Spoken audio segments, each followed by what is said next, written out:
Want to be the next IAS topper? Join Shankar IAS Academy. இந்த சந்தர்ப்பத்தில் இன்று பட்டம் பெற்றோர் அனைத்து மாணவ மாணவிகளுக்கும் என்னுடைய நல்வாழ்த்துகள் தெரிவித்துக் கொள்கிறேன்.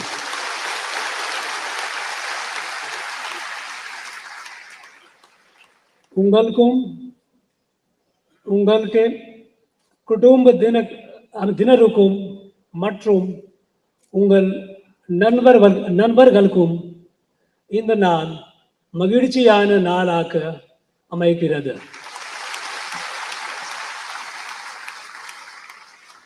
This day of pride you have earned with your hard labor, with your determination, with your commitment to your goal. You achieved it. And not only you yourself, your family, your friends, but you have made every one of us proud of you. You are now entering into a new phase of life.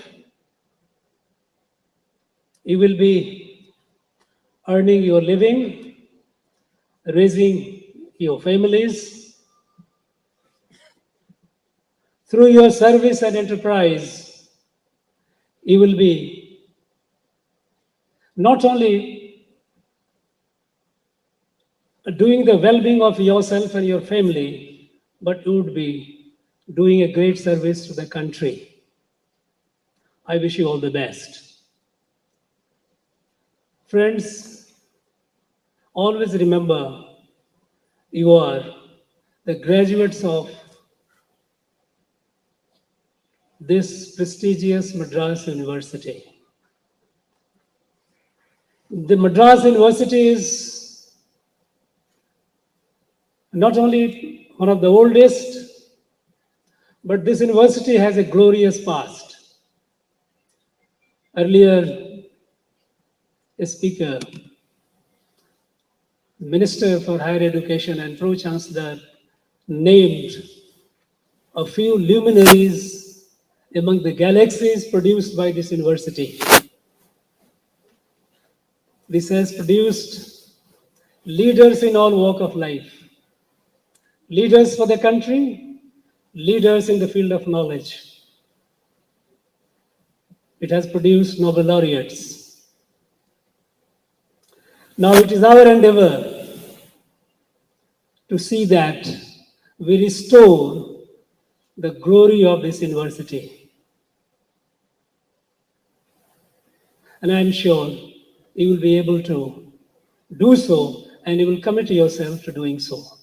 I would urge upon all those in the university, teaching, non-teaching staff, all to endeavor towards this excellence and restore the glory of this prestigious university. Vice Chancellor narrated a number of projects that the university has initiated. We are very happy about it. A lot of initiative is being taken to promote Tamil language, Tamil studies, Tamil culture, Tamil literature, old literature. These are worthy of commendation. We are all very, very happy about it. Tamil, as our Prime Minister always says, it is the most ancient living language in the world.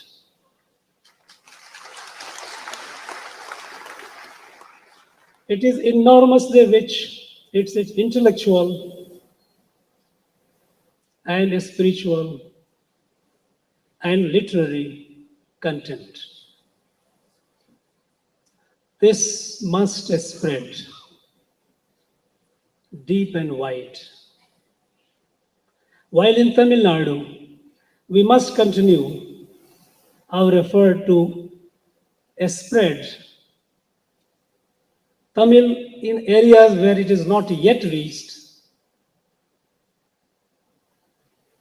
And our Prime Minister, in the recently held meeting of the Chief Justices and all the Chief Ministers, he stressed on the need of using the state language in the high courts, because those who go and seek justice, they must know the language of justice. And we have to endeavor our best to see that this language, Tamil, is introduced in the High Court of Madras. Chairman UGC informed me that he is persuading all the law colleges to give their degrees in their state languages. And we would like law university in Tamil Nadu also to follow the suit and give the degree to the law graduates in Tamil language. Friends, while we are all very proud of our rich heritage of Tamil, I think it is also a time to take the flag of Tamil to areas outside Tamil Nadu.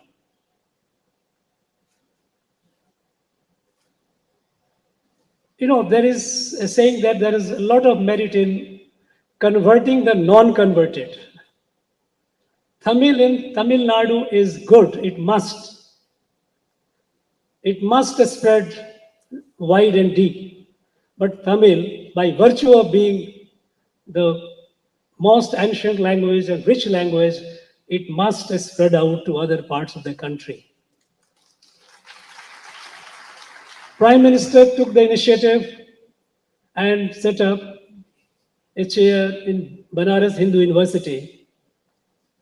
It's a Subramaniam Bharati chair for the promotion of Tamil.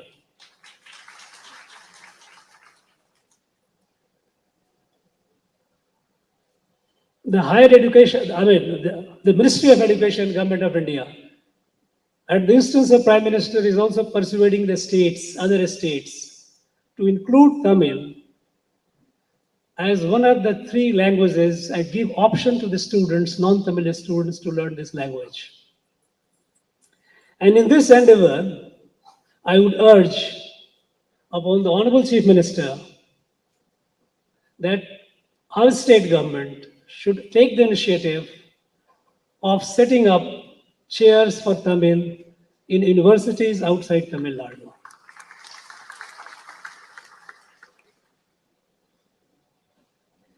The benefit of richness of Tamil must be reaped and enjoyed by the whole country.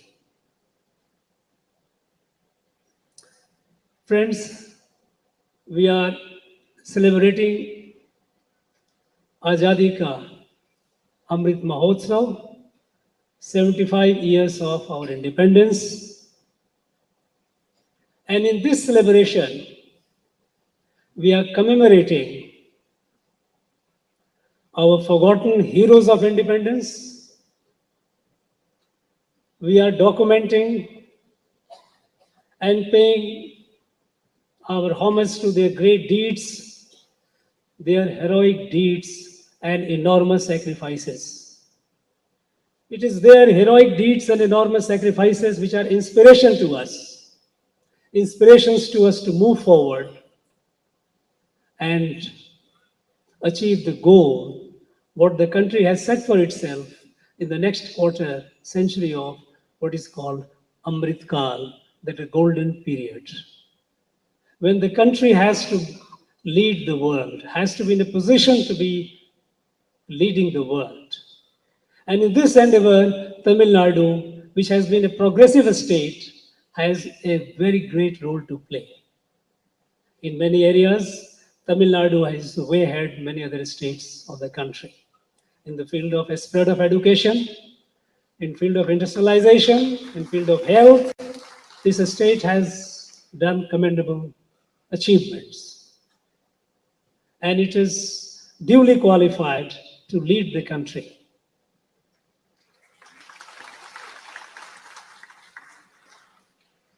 Friends, in this 75 years of our independence, we are also trying to rediscover the forgotten glorious past of ours. This country had a glorious past, not only in terms of cultural and spiritual heritage in the field, but in all other fields as well, all other fields of human endeavor. In industry, we were way ahead the rest of the world. When the British began colonization of this country, that was in the decade of 1750, at that time, the industrial production of India and China together accounted for 73% of the global industrial production. And India's share was about 40% of that. There was no America, there was no Europe. It wasn't very far off in time. I'm talking about 1750. This long period of colonization has destroyed our economy, our industry, our agriculture. And we have been made to believe that we were in a state of poverty, illiteracy, ignorance, all through the ages. Other day, some weeks back, we all felt proud when the Honorable Chief Minister announced in the Assembly discovery, archaeological finding, that in Tamil Nadu people knew the use of iron almost more than 4,000 years before. It's a fact. Our people knew the use of iron thousands of years before the others did. And the iron produced from this area was much better in quality than iron produced elsewhere. In 1840, the leading European company, a iron and steel company, was Sheffield. It was a British company. And they sent 1,000 metric tons of iron to Madras port. They were looking for market, and India was a potential market. And they couldn't sell that iron. And when the question was asked, why is it so? The then governor of Madras presidency gave a reply worth reading. He said, nobody will buy Sheffield iron in Madras presidency because iron was manufactured as a cottage industry. Ramnagpeta, which currently falls in Andhra Pradesh, had the largest smelting and foundries for iron. And not only that, iron was produced at such an expensive scale, but the quality of iron here was better than the quality of iron produced by the Sheffield. So what they did? They sent their team, they learned this, how it is, the formula, technology of it, for a couple of years. And after that, they killed the iron industry here to ensure that they have the market in India. They did in every field. Friends, we were way ahead in technology. Shipbuilding, our Cholas were known for their sea prowess. They have left the mark which is seen and felt even today. And when the East India Company, which was formed in the year 1600, they came here to Madras. One of the first technologies that they took from here was that relating to shipbuilding. Because they were sea power themselves, but their technology of building ship was quite inferior. And one of the problems that they faced was the waterproofing of the bottom of the ship. They had a problem bringing the ships for over long distance. They had to stop in between for repairs. So from here they got the technology. From this Madras presidency, they got the technology and material for waterproofing the ship, bottom of the ship. And then they killed the industry here. In the field of agriculture, there are reports of 1790. They had started colonizing this country in the decades of 1750. Even nearly 4 decades of their having colonized, even then, 1790.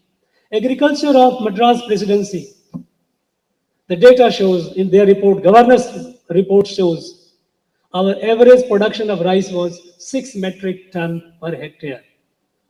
I have been told by the experts and the authorities here that our production here is 4 to 6 metric ton, and 6 metric ton is some parts of Delta region. We get that. It was comparable to rice production in Japan, which was the leading country in the world. But then heavy taxation, control over the land, taking over the land and putting heavy taxation, it killed it. And the story of the killing was conveyed by, in 1804, the then governor of Madras Presidency, William Bentinck. He wrote a letter to the company headquarters, East India Company headquarters. There he narrates, he wanted some relief. There he says, in the old English, we rode this country so harshly.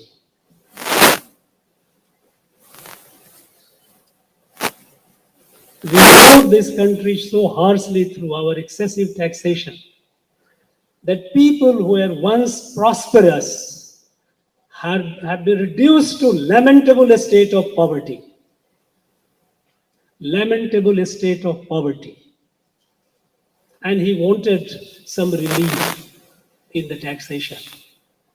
He was told no. Not only that, he was denied, but subsequently they sent Governor Thomas Munro. What he did, he further tightened the screw. When he came, 35% of land in Madras Presidency was not yet within the taxation control of the state. 35% of land was community land. And the community land was for the community assets. Schools, Vaidashala, Chaitram for the pilgrims, temples, all these institutions were managed through the community land.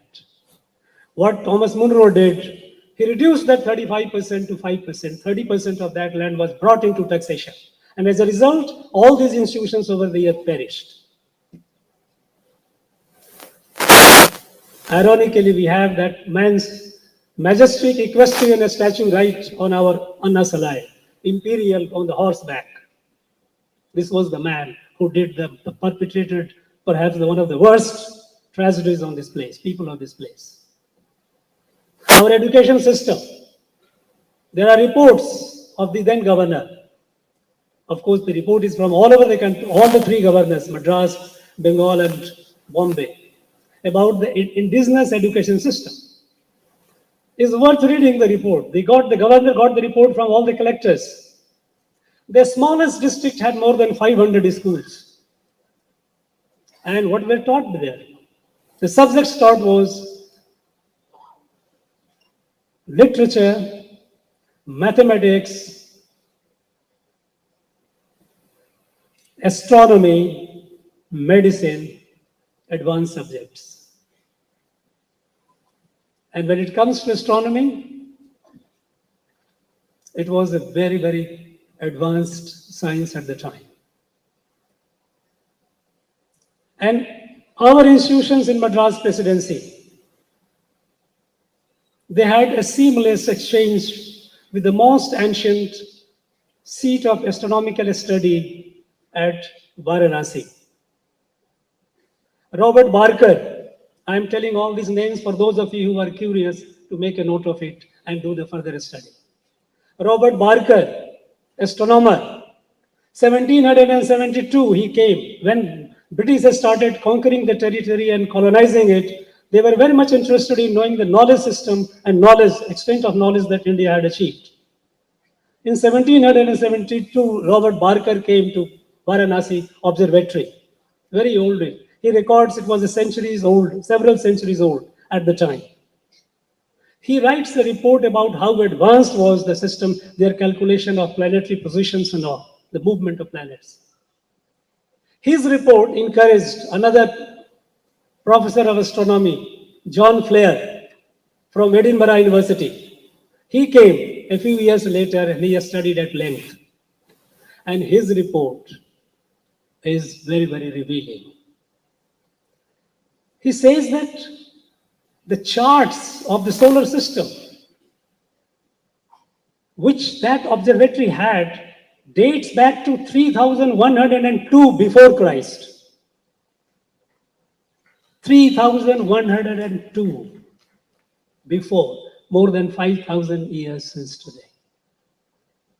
And not only that, there he found something very interesting, that in those documents, those planetary positions, planet Jupiter had 4 satellites and planet Venus had 7. Of course, today with modern technology and all, they have many more. But at that time, the world knew only 5 satellites of Saturn. Only 5. And that encouraged Herschel. Those of you who have studied astronomy would be knowing his name. Herschel started looking into the other satellites. And a few years later, 1788, Herschel discovered the 6th satellite of Saturn, and it is named after Herschel. The fact is that 7 satellites was known here already. This has been the rich heritage of ours. They have been systematically destroyed. I would urge upon some of those graduates, those who would be going for advanced studies, doing further research, please take up the subject of studying the status of education, the status of agriculture, the status of technology, the status of industry in the pre-British Madras presidency. And you will get to know how glorious that period has been. I think, friends, as we are marching towards, the country is marching towards the golden age, Amrit Kal, we must march with absolute confidence. Confidence in our past, glory of our past, and a determination to restore that glory once again. And I would urge Madras University to take the lead in that. Friends, those young ones, those who have been graduated today, be confident. You are at a unique epoch of history. You have a lot of opportunities. In fact, opportunities in Tamil Nadu are far more than many other parts of the state, of the country. Take on the challenge, take the risk. Don't be afraid of failure. We have all failed. I have failed, not once, multiple times. But don't let your failure daunt you, intimidate you. Failure gives you the strength. Move on. As the Prime Minister's message to the youth is, compete and conquer with firm resolve. If you have firm resolve, there is nothing beyond you.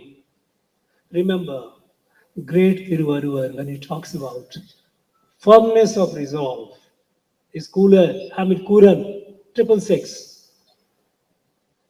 Enniye, Enyanguvidu, Enniyar, Tinniye Rat Perin. If you are firm in your determination, there is nothing beyond you. You will achieve it, I am very sure. My friends, உங்கள் எதிர்காலம் சிறப்பாக அமைய என்னுடைய மனமார்ந்த நல்ல வாழ்த்துகள். நன்றி. Want to be the next IAS topper? Join Shankar IAS Academy.